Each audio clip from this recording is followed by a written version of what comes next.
কিছু সময় ধরে, বিশেষ করে গত 1 বছর ধরে আমরা বারবার শুনে আসছি যে মার্কিন ডলার তার শেষ পর্যায়ে রয়েছে। ব্রিক্স গ্রুপ একটি নতুন মুদ্রা স্টার্ট করবে, ডলারের বিমুদ্রীকরণ ঘটবে এবং ডলারের আধিপত্যের নাকি অবসান ঘটবে। এক অর্থে এই অত্যন্ত শক্তিশালী আখ্যানটি তৈরি হয়েছিল, কিন্তু যদি আমরা অত্যন্ত গভীরভাবে দেখি, এই গল্পটি এখন সম্পূর্ণরূপে পরিবর্তিত হয়েছে এবং এই আখ্যানের পরিবর্তনের কেন্দ্র কিন্তু ওয়াশিংটন নয়, এটি হলো মস্কো। ক্রেমলিনে একটি 7 দফা স্মারকলিপি পাস করা হয়েছে, যা খুবই সহজভাবে পড়া হলেও একটি বিস্ফোরক বিবৃতি দেয়। রাশিয়া এখন মার্কিন ডলারের বন্দোবস্ত ব্যবস্থায় ফিরে যাওয়ার জন্য কিন্তু প্রস্তুতি নিচ্ছে। এটি সেই রাশিয়া, দয়া করে মনে রাখবেন যে পশ্চিমী দেশগুলো রাশিয়াকে সুইফট ব্যবস্থা থেকে কিন্তু বাদ দিয়েছিল। এই কারণে এটি আন্তর্জাতিক বন্দোবস্ত পরিচালনা করতে অক্ষম ছিল এবং বারবার ডলারকে একটি বিপজ্জনক বিষাক্ত অস্ত্র হিসেবে বর্ণনা করেছে।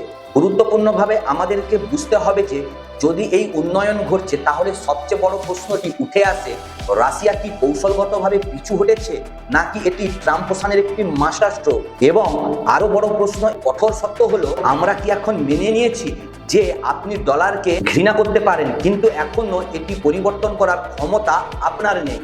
আজ আমরা এই বিষয়টিকে নিয়ে বিস্তারিত আলোচনা করব।